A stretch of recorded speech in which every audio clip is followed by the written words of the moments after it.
Cuarta parte. Capítulo 5. B. La lección es buena, pensaba aterrado. No es como ayer, el gato jugando con el ratón. Sin duda, al hablarme así, no es solamente por placer de mostrarme su fuerza. Es demasiado inteligente para eso. Debe de tener otro objeto. ¿Cuál es? Bah, amigo mío, cuanto dices es para asustarme. No tienes pruebas. Y el hombre de ayer no existe. Tratas sencillamente de desconcertarme. Quieres encolerizarme y dar el gran golpe cuando me veas en ese estado. Pero te engañas. Pierdes el tiempo y la saliva. Mas, ¿por qué hablas con palabras encubiertas? ¿Cuentas con la excitación de mi sistema nervioso? No, amiguito, no sucederá lo que tú piensas, sea lo que quiera que hayas preparado. Ahora veremos qué lazo me tiendes. Y se dispuso animosamente a afrontar la terrible catástrofe que preveía. De vez en cuando sentía deseos de lanzarse sobre Porfirio y de estrangularle sobre la marcha. Desde su entrada en el despacho del juez de instrucción, su principal temor era el de no poder dominar su cólera. Sentía los latidos violentos del corazón, se le secaban los labios y le brotaba espuma de ellos. Resolvió, sin embargo, callarse, comprendiendo que, en su posición, el silencio era la mejor táctica. De esta suerte, en efecto, no sólo no se comprometería, sino que quizás conseguiría irritar a su enemigo y sacarle alguna palabra imprudente. Por lo menos, tal era la esperanza de Raskolnikov. No, bien veo que usted no lo cree. Supone usted que me burlo, profirió Porfirio, que cada vez estaba más alegre sin dejar su risita, y había reanudado sus paseos por la sala. Tal vez tenga usted razón. Me ha dado Dios una cara que despierta en los que me ven ideas cómicas. Soy un bufón. Pero perdone usted el lenguaje de un viejo. Usted, Rodión Romanovich, está en la flor de la juventud y, como todos los de su edad, aprecia sobre todo la inteligencia humana. La agudeza del ingenio y las deducciones abstractas de la razón le seducen. Volviendo al caso particular del que veníamos hablando, diré a usted que es preciso contar con la realidad, con la naturaleza. Es una cosa muy importante. Oh, cómo triunfa muchas veces de la habilidad. Escuche usted a un viejo. Hablo seriamente, Rodión Romanovich. Al pronunciar estas palabras, el juez, que escasamente tenía 35 años, parecía en efecto que había envejecido de improviso. En su persona y hasta en su voz habíase producido una repentina metamorfosis. Además, yo soy muy franco. ¿Qué le parece a usted? ¿Soy o no soy franco? Creo que no se puede ser más. Le confío a usted todas estas cosas sin pedirle nada a cambio. Pues bien, continuó, la agudeza de ingenio es, en mi opinión, una cosa excelente. Es, por decirlo así, el ornamento de la naturaleza, el consuelo de la vida, y con ella solamente parece que se puede echar una zancadilla a un pobre juez de instrucción, que, por otra parte, suele ser engañado por su propia imaginación, porque, en resumidas cuentas, es hombre. Pero la naturaleza viene en ayuda del pobre juez. En esto es en lo que no piensa la juventud. Fiando demasiado en su inteligencia, la juventud que salta por encima de todos los obstáculos, como dijo usted ayer de una manera tan fina e ingeniosa, en el caso particular de que tratamos, el culpable, yo lo admito, mentirá de una manera asombrosa, pero cuando crea que no tiene más que recoger el fruto de su habilidad, ¡paf! Se desmayará en el mismo sitio en que tal accidente ha de ser objeto de mayores comentarios. Supongamos que puede explicar su desmayo por hallarse enfermo, por la atmósfera sofocante de la sala. Eso, no obstante, nacerán sospechas. Ha mentido de una manera asombrosa, pero no ha sabido tomar precauciones contra la naturaleza. Ahí tiene usted dónde está el verdadero lazo. Otra vez, impulsado por su carácter burlón, se divertirá embromando a alguno que sospecha y, como por juego, fingirá ser el criminal a quien busca la policía, pero entrará demasiado bien en el ánimo de su modelo. representará su fingida comedia con demasiada naturalidad, y este será otro indicio. De momento su interlocutor podrá ser juguete de lo que dice, pero si este último no es un zoquete, rectificará al siguiente día. Nuestro hombre se comprometerá a cada instante. ¿Qué digo? Vendrá por sí mismo donde no ha sido llamado. Se explayará con palabras imprudentes, se extenderá en alegorías cuyo sentido no se escapará a nadie. Hasta preguntará por qué no se le ha detenido aún. Y esto puede ocurrir a un hombre muy suspicaz, a un psicólogo, a un literato. No hay espejo tan transparente como la naturaleza. Basta con contemplarla. Pero, ¿por qué se pone usted tan pálido, Rodion Romanovich? Quizá hace demasiado calor. ¿Quiere usted que abra la ventana? No se moleste usted, se lo ruego, contestó Raskolnikov, echándose a reír. El juez se detuvo enfrente de él, esperó un momento y, de repente, soltó también una carcajada. Raskolnikov, cuya hilaridad habíase calmado súbitamente, se levantó. Porfirio Petrovich, dijo con voz ruda y fuerte, y manteniéndose con dificultad en pie a causa del temblor de sus piernas, no tengo duda. Usted sospecha que yo he asesinado a esa vieja y a su hermana Isabel. Por mi parte le declaro que estoy ya hasta la coronilla, pero si usted cree que tiene el derecho de perseguirme o de hacerme detener, persígame usted y métame en la cárcel. Pero no permito que se burle nadie de mí, ni de que se me martirice. De pronto comenzaron a temblarle los labios, sus ojos despidieron llamas, y su voz, hasta entonces contenida, alcanzó el diapasón más elevado. —¡No lo permito! —gritó bruscamente, y dio un vigoroso puñetazo sobre la mesa. —¿Lo ha oído usted, Porfirio Petrovich? —¡No lo permito! —¡Ay, Dios mío! ¿Pero qué le pasa a usted? —dijo el juez de instrucción en apariencia muy inquieto. —Batuchka, Rodion Romanovich, amigo mío, ¿qué está usted diciendo? —No lo permito —repitió Raskolnikov. —Batuchka, un poco más bajo. Van a oírte. Vendrán y entonces, ¿qué diremos? Piense usted un poco en ello —murmuró como asustado Porfirio Petrovich, que había acercado su cara a la del visitante. —No lo permito, no lo permito —prosiguió maquinalmente Raskolnikov, pero hablaba bajando el tono, de modo que sólo podía ser oído por Porfirio. Este corrió a abrir la ventana. —Es menester airear la sala. ¿Por qué no bebe usted un poco de agua, querido amigo? Eso no es más que un acceso sin importancia. Se dirigía ya a la puerta para dar órdenes a un criado, cuando vio en un rincón una jarra de agua. —Beba usted, Batuchka —murmuró aproximándose vivamente al joven con una jarra—. Esto le sentará a usted muy bien. El susto y aun la misma solicitud de Porfirio Petrovich parecían tan poco fingidos que Raskolnikov se calló y se puso a examinarle con tétrica curiosidad, pero rehusó el agua que se le ofrecía. —Rodion Romanovich, querido amigo, si usted continúa así va a volverse loco, se lo aseguro. Beba usted, aunque sea un sorbo.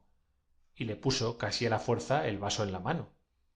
Maquinalmente Raskolnikov se lo llevó a los labios, pero de repente mudó de parecer y lo dejó con disgusto sobre la mesa. —Eso no ha sido más que un acceso insignificante. Tanto hará usted, mi querido amigo, que acabará por recaer de nuevo —observó con tono afectuoso el juez de instrucción, que parecía muy afectado. —Señor, pero es posible que se cuide usted tan poco. Lo mismo pasó con Demetrio Prokofich, que estuvo ayer en mi casa. Reconozco que tengo el genio cáustico, que mi carácter es horrible, pero, señor, ¿qué significación se da a mis inofensivas salidas? Vino ayer después de la visita de usted. Íbamos a ponernos a comer y empezó a hablar. Me contenté con apartar los brazos. ¡Ah, Dios mío! Fue usted quien lo envió, ¿verdad? Siéntese usted, Batuchka, siéntese usted, por el amor de Cristo. No, no le mandé yo, pero sabía que estaba en casa de usted y por qué hacía esa visita, respondió sarcásticamente Raskolnikov. —¿Usted lo sabía? —Sí. ¿Qué deduce usted de eso? —Deduzco, Batuchka, que conozco, Además, otros muchos hechos y excursiones de usted. Estoy informado de todo. Sé que a la caída de la tarde fue usted a alquilar el cuarto, que se puso a tirar del cordón de la campanilla, que hizo una pregunta acerca de la sangre y que el aspecto de usted asombró a los obreros y a los Drovnik. Oh, comprendo la situación moral en que usted se encontraba entonces, pero no es menos cierto que todos estos trastornos acabarán por volverle loco. En el alma de usted hierve una noble indignación. Tiene usted motivos para quejarse de su destino, en primer término, y en segundo de la policía. Va usted también de aquí para allá forzando, en cierto modo, a la gente para que formule en voz alta sus acusaciones. Estas chismografías estúpidas le son insoportables, y quiere usted acabar con todo ello. ¿No es así? ¿No he adivinado algunos de los sentimientos a que usted obedece? Pero el caso es que no se contenta usted con devanarse los sesos, sino que hace perder también la cabeza al pobre Razumiquín, y es verdaderamente una lástima volver loco a tan buen muchacho. Su misma bondad le expone más que a cualquier otro a sufrir el contagio de la enfermedad de usted. Cuando usted se calme, Batuchka, yo le contaré. Pero siéntese, por el amor de Cristo, se lo suplico. Recobre sus ánimos. Está usted trastornado. Siéntese. Raskolnikov se sentó. Un temblor febril agitaba todo su cuerpo. Escuchaba con sorpresa profunda a Porfirio, que le prodigaba demostraciones de amistad, pero no daba ningún crédito a las palabras del juez de instrucción, aunque sentía una propensión extraña a creerlas. Le había impresionado mucho el oír a Porfirio hablarle de su visita al cuarto de la vieja. ¿Cómo sabe esto? ¿Y por qué me lo cuenta él mismo? Pensaba el joven. Sí, se ha producido en nuestra táctica judiciaria un caso psicológico casi análogo, un caso morboso, continuó Porfirio. Un hombre se acusó de un homicidio que no había cometido. Contó una historia completa, una alucinación de que él había sido juguete, y su relato era tan verosímil, parecía tan acuerdo con los hechos, que desafiaba toda contradicción. ¿Cómo explicarse esto? Sin haber intervenido en él, este individuo habría sido en parte causa de un asesinato. Cuando supo que él había, sin saberlo, facilitado el crimen, se sobrecogió de tal manera que su razón se alteró e imaginó que él era el verdadero criminal. Al fin y a la postre, el Senado examinó la causa y descubrió que el desgraciado era inocente. Sin el Senado, ¿qué hubiera sido de este pobre diablo? He aquí lo que se arriesga a Batuchka. Puede uno convertirse en monomaníaco cuando va por la noche a tirar de los cordones de las campanillas y a hacer preguntas acerca de la sangre. En el ejercicio de mi profesión he tenido ocasión de estudiar toda esta psicología. Es este de que hablo con un atractivo semejante a que impulsa a un hombre a tirarse por la ventana de lo alto de una torre. Usted está enfermo, Rodion Romanovich, y hace mal en descuidar tanto su enfermedad. Debiera usted consultar un médico experimentado en vez de hacerse asistir por ese gordinflón de Zosimov. Todo esto es en usted el efecto del delirio. Durante un instante, Raskolnikov creyó ver que todos los objetos daban vueltas en derredor suyo. ¿Es posible que siga mintiendo en este momento?, se preguntaba, y esforzábase para desechar esta idea, presintiendo el exceso de rabia loca a que podía impulsarle. Yo no deliraba, me encontraba en pleno uso de mi razón, gritó, en tanto que ponía su espíritu en tortura para comprender el juego de Porfirio. Era dueño de todas mis facultades, ¿entiende usted? Sí, comprendo, comprendo. Ya me dijo usted ayer que no deliraba, e insistió particularmente sobre este punto. Comprendo todo lo que puede usted decir. Pero permítame usted que someta a su juicio una observación, querido Rodion Romanovich. Si en efecto fuese usted el culpable o hubiese tomado parte en ese maldito asunto, yo le pregunto, ¿hubiera sostenido que había hecho usted todas esas cosas no delirando, sino con plena conciencia de sus actos? Supongo que habría usted hecho todo lo contrario. Si creyese usted que su causa estaba prejuzgada, debería precisamente sostener con tenacidad que obró bajo la influencia del delirio. ¿No es así? El tono de la pregunta hacía sospechar que se le tendía un lazo. Al pronunciar estas últimas palabras, el juez se inclinó hacia Raskolnikov. Este se recostó en el diván y miró silenciosamente en la cara a su interlocutor. Y lo mismo digo respecto de la visita del señor Razumiquín. Si usted fuese culpable, debería decir que nuestro amigo vino a mi casa por su propia iniciativa y ocultar que había dado este paso por instigación de usted. Por el contrario, lejos de ocultarlo, aseguro que fue usted quien lo mandó. Raskolnikov no había afirmado nada de esto y sintió al oírlo un escalofrío en la espina dorsal. Usted sigue mintiendo, dijo con voz lenta y débil, esbozando una sonrisa. Quiere usted suponer que lee en mi interior y que sabe de antemano todas las respuestas, continuó, comprendiendo que ya no pesaba sus palabras como debía. Usted quiere meterme miedo o simplemente burlarse de mí.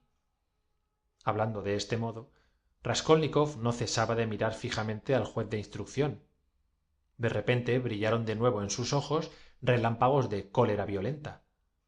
No hace usted más que mentir, gritó. Sabe usted perfectamente que la mejor táctica para un culpable es confesar lo que no le es posible tener oculto.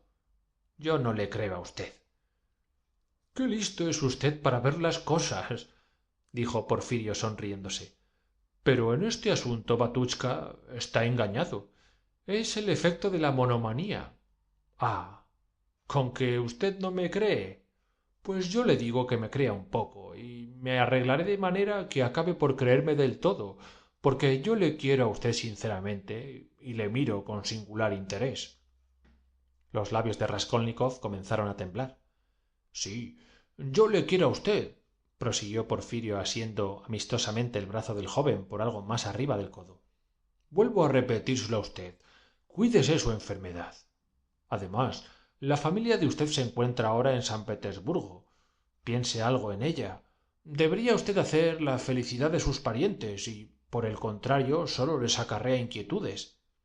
¿Y a usted qué le importa? ¿Cómo sabe usted eso? ¿Por qué se mezclan mis asuntos?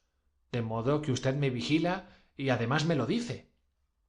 Pero, Batuchka, si es usted mismo quien me lo ha contado, ¿no advierte que, en su agitación, habla usted espontáneamente de sus asuntos, a mí y a los demás? Ayer Razumiquín me comunicó también muchas particularidades interesantes acerca de usted. Iba a decirle que, a pesar de todo su genio, ha perdido la vista exacta de las cosas, a consecuencia de su carácter suspicaz. Vea usted el incidente del cordón de la campanilla. Ese es un hecho precioso, un hecho inapreciable para un magistrado observador. Yo se lo entrego a usted cándidamente, yo, juez de instrucción. ¿Y esto no le abre a usted los ojos? Pero si yo le creyera culpable, ¿hubiera procedido de esa suerte? En tal caso, mi línea de conducta estaba perfectamente trazada. Hubiera debido, por el contrario, desviar la atención de usted hacia otro punto. Después, bruscamente, le hubiera asestado, según la expresión de usted, sobre la coronilla la siguiente pregunta. ¿Qué fue usted a hacer a tal hora de la noche al domicilio de la víctima? ¿Por qué tiró usted del cordón de la campanilla? ¿Por qué hizo usted preguntas acerca de la sangre? ¿Por qué aturdió usted a los Drovnik pidiendo que le condujesen a la oficina de policía? De esta manera hubiera procedido si hubiera tenido alguna sospecha acerca de usted. Hubiera debido someter a usted a un interrogatorio en regla, ordenar una investigación y detenerle. Puesto que he obrado de otro modo, es señal evidente de que no sospecho de usted. Ha perdido el sentido exacto de las cosas y está ciego, se lo repito. Raskolnikov temblaba, lo cual pudo fácilmente advertir Porfirio Petrovich. Sigue usted mintiendo, vociferó el joven. No sé cuáles son sus intenciones, pero estoy cierto de que miente. Hace poco no hablaba usted en ese sentido, y sobre ello no me hago ilusiones. Miente usted. ¿Que miento? Replicó Porfirio con apariencia de vivacidad. Por lo demás, el juez de instrucción conservaba su aspecto jovial y parecía no dar importancia alguna a la opinión que Raskolnikov pudiera tener de él. —¡Que miento! ¿Pero usted no recuerda cómo acabo de tratarle? Yo, juez de instrucción, le he sugerido los argumentos psicológicos que usted podía emplear. La enfermedad, el delirio, los sufrimientos del amor propio, la hipocondría, la afrenta recibida en el despacho de policía, etc. ¿No es así? Verdad es, dicho sea de paso, que estos medios de defensa no siempre dan el resultado apetecido. Son armas de dos filos y podría cortarse el que las empleara. Si usted dice yo estaba enfermo, yo deliraba, no sabía lo que hacía, no me acuerdo de nada, podrá respondérsele. Todo eso está muy bien, Batuchka, pero ¿cómo es que el delirio toma siempre en usted el mismo carácter? Debiera manifestarse en otras formas, ¿verdad? Raskolnikov se levantó y mirándole despreciativamente dijo: En resumen, quiero saber de una manera concreta si sospecha usted o no de mí. Hable usted, Porfirio Petrovich. Explíquese usted sin ambajes ni rodeos. Y enseguida, al instante. ¡Ah, Dios mío! Se parece usted a los niños que piden la luna, replicó Porfirio siempre con su tono zumbón. ¿Qué necesidad tiene usted de saber nada si se le deja a usted perfectamente tranquilo? ¿Por qué se altera de ese modo? ¿Por qué viene a mi casa cuando nadie le llama? ¿Cuáles son las razones de usted? Le repito, gritó Raskolnikov furioso, que ya no me es posible soportar. ¿Qué? ¿La incertidumbre? Interrumpió el juez de instrucción. No me exaspere usted más. No quiero. Digo a usted que no quiero. No puedo ni quiero. ¿Oye usted? Gritó con voz de trueno Raskolnikov, descargando un nuevo puñetazo sobre la mesa. Más bajo, más bajo. Van a oírle a usted. Se lo advierto seriamente. Tenga cuidado, murmuró Porfirio. El juez de instrucción no tenía ya aquel aire de campesino que comunicaba a su rostro cierta candidez. Fruncía las cejas, hablaba como amo y estaba a punto de quitarse la careta. Pero esta nueva actitud no duró más que un instante. Aunque al punto Raskolnikov se entregó a un arrebato de cólera, sin embargo, cosa extraña, esta vez, como antes, aunque estaba en el colmo de la exasperación, obedeció la orden de bajar la voz. Comprendía, además, que no podía menos de hacerlo, y este pensamiento contribuyó a aumentar su irritación. No me dejaré martirizar, murmuró. Deténgame usted. Regístreme. Haga cuantas investigaciones quiera. Pero proceda usted en debida forma y no juegue conmigo. No tenga usted la audacia. No se inquiete usted por la forma, interrumpió Porfirio con su acento sardónico, mientras contemplaba a Raskolnikov con cierto júbilo. Es familiarmente, Batuchka, como amigo, como he invitado a usted a que viniera a verme. No quiero la amistad de usted. La desprecio. ¿Entiende usted? Y ahora tomo la gorra y me voy. Usted dirá si tiene intención de detenerme. En el momento en que se acercaba a la puerta, Porfirio Petrovich le asió de nuevo del brazo, por un poco más arriba del codo. ¿No quiere usted que le dé una pequeña sorpresa? Dijo riendo el juez de instrucción, que cada vez parecía más burlón, lo que acabó por poner a Raskolnikov fuera de sí. ¿Qué pequeña sorpresa? ¿Qué quiere usted decir? Preguntó el joven, deteniéndose de repente y mirando con inquietud a Porfirio. Una pequeña sorpresa que hay detrás de esa puerta. Y mostraba con un dedo la puerta cerrada que daba acceso a su habitación, situada detrás del tabique. Yo mismo la he cerrado con llave para que no se vaya. ¿Qué es? ¿Qué es? ¿Qué hay? Raskolnikov se acercó a la puerta. Quiso abrirla, pero no pudo. Está cerrada. He aquí la llave. Y diciendo esto, el juez de instrucción sacó la llave del bolsillo y se la enseñó al joven. Mientes. Sigues mintiendo. Aulló éste, que ya no era dueño de sí. Mientes, maldito pulchinela. Al mismo tiempo hizo ademán de arrojarse sobre Porfirio, el cual se retiró hacia la puerta, pero sin demostrar ningún temor. Lo comprendo todo, vociferó Raskolnikov. Mientes, mientes para que yo me venda.